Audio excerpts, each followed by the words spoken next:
Hello friends, welcome to my channel super multibaggers. दोस्तों, IDFC first bank, देखिए इसके बारे में काफ़ी इन्फॉर्मेशन आप लोगों ने सुनी होगी। आईडीएफसी फर्स्ट बैंक में आज की डेट में अगर आप लोग पैसा लगाते हैं तो अब से 10 साल बाद कितनी रिटर्न आपको मिल सकती है, या फिर आपका जो पैसा है वो कितने टाइम्स बढ़ सकता है। ये एक बहुत बड़ा क्वेश्चन है, क्योंकि आज की डेट में ये जो बैंक है बहुत ही छोटी बैंक है। इस बैंक का अगर आप साइज देखेंगे, अभी सिर्फ 15,000 करोड़ की कंपनी है ये, और स्टॉक प्राइस भी देखेंगे 28 रुपये के आसपास ये जो स्टॉक है ट्रेड कर रहा है।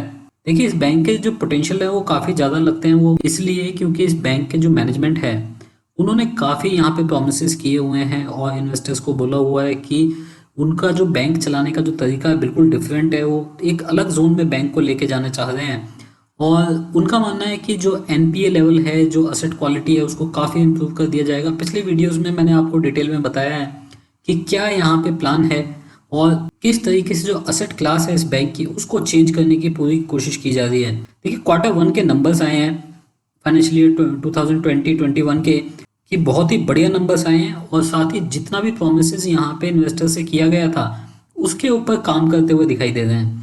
उसमें आपको बहुत सारी चीज़ें ऐसी मिलती हैं जो कि यहाँ पे प्रूव होते दिखाई देती हैं, और आपको एक इंडिकेशन देती हैं कि बिल्कुल सही डायरेक्शन में ये बैंक जा रहा है। जितने प्रोमिस यहाँ पे किए थे वो सारे के सारे डिलीवर होंगे, और उसकी वजह से ये जो बैंक है वो एक बड़ा रिटर्न, आपको मेगा रिटर्न दे सकता है अगले 10-12 साल के अंदर।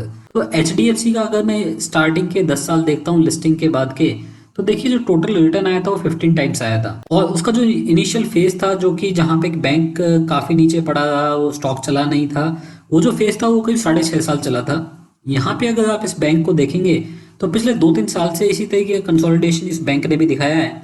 लेकिन काफ़ी अग्रेसिव बैंक है, बिजनेस अपॉर्चुनिटीज़ कोई भी मिस नहीं करता है, हर चीज़ों के लिए इस बैंक ने अप्लाई किया हुआ है, और जितने भी अच्छी जगह आप इन्वॉल्वमेंट देखेंगे आपको ये बैंक हमेशा मिल जाएगा। अब मैं दिखाता हूँ आपको इस कंपनी के क्वार्टर वन के नंबर्स, और साथ में ये भी देखेंगे कि देखिए ये जो नंबर्स हैं कैसे इस कंपनी का फ्यूचरिस्टिक जो गोल है उसको प्रूव करते यहाँ पे दिखाई दे रहे हैं।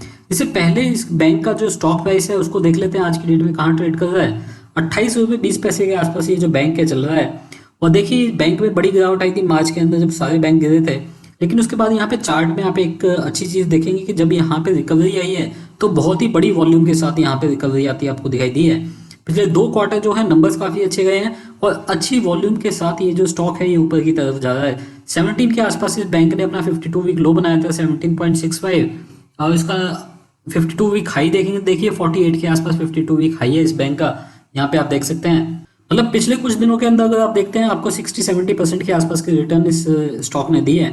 देखिए, अगर आप इस कंपनी के नंबर्स देखेंगे जो भी आए हैं, ये जो इन्फॉर्मेशन यहाँ पे आप देख रहे हैं ये मैंने आईडीएफसी बैंक की वेबसाइट से ही ली है। देखिए, जैसे कि इस बैंक ने प्रॉमिस किया था कि जो रिटेल बुक है उसको ये लोग बढ़ाने की बात कर रहे थे, और काफी लंबे टाइम से आपने देखा कि रिटेल बुक को बढ़ाने के लिए जो बैंक है ये बात कर रहा है।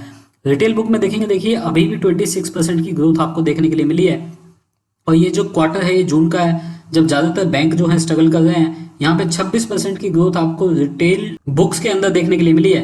देखिए, जो रिटेल बुक्स हैं वो बढ़ के हो गई हैं 56,043 करोड़। लास्ट टाइम अगर आप देखेंगे तो ये थी 44,642 करोड़, 44,000 करोड़ के आसपास थी पिछले साल। तो यहाँ से काफ़ी बड़ा जंप, 26% का जंप आपको दिखाई दिया रिटेल बुक के अंदर।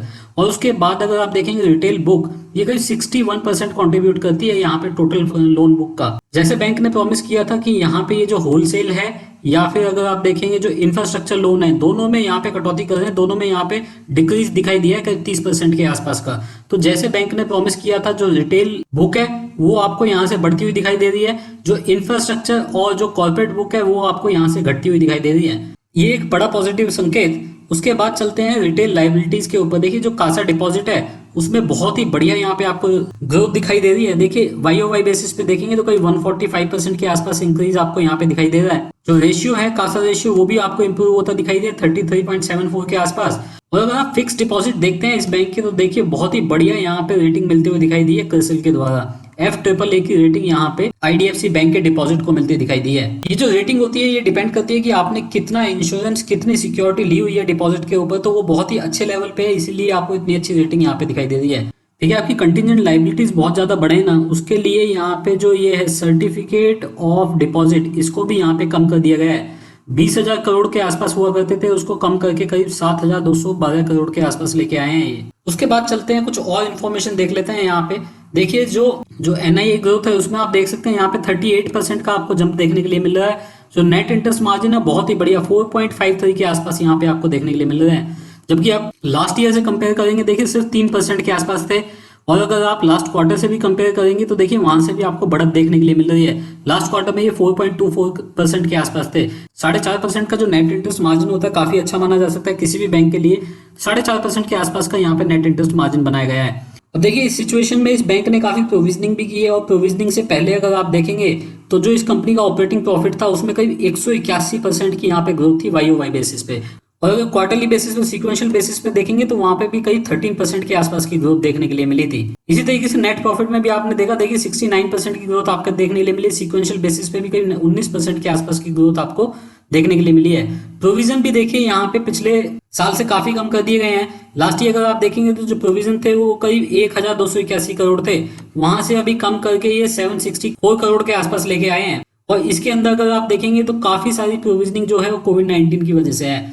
कोविड-19 की वजह से जो प्रोविजनिंग है वो है करीब 375 करोड़। तो अगर आप ओवरऑल देखेंगे तो बहुत ज्यादा प्रोविजनिंग करने की भी इस बैंक को जरूरत नहीं थी, लेकिन कोविड की वजह से यहाँ पे करीब 400 करोड़ के आसपास की एक्स्ट्रा प्रोविजनिंग देखने के लिए मिली है, जिसकी वजह से इस कंपनी का जो नेट प्रॉफिट है वो थोड़ा सा कम होता दिखाई दिया है।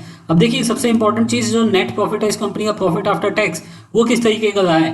94 करोड़ का यहाँ पे नेट प्रॉफिट दिखाया गया है। पिछले साल देखेंगे तो सेम क्वार्टर में आपको 617 करोड़ का लॉस दिखाया गया था और इस बार आपको 94 करोड़ का प्रॉफिट यहाँ पे दिखाया गया है। तो ये काफी पॉजिटिव चीज इस बैंक के लिए मानी जा सकती है। और ये सिर्फ वन ऑफ द केस नहीं है, क्योंकि अगर आप इससे पहले भी जाएंगे तो पिछले क्वार्टर में, फोर्थ क्वार्टर में अगर आप देखेंगे फाइनेंशियल ईयर 20 के, तो 72 करोड़ का यहाँ पे प्रॉफिट आपको देखने के लिए मिला था। तो लगातार ये 2 क्वार्टर ऐसे गए हैं जहां पे बैंक ने अच्छा प्रॉफिट दिखाया है। कंपनी कॉस्ट कम होती दिखाई दी है, जिसकी वजह से कॉस्ट टू इनकम रेशियो जो है वो आपको घटती हुई दिखाई दी है क्वार्टर 1 में, फाइनेंशियल ईयर 21 में।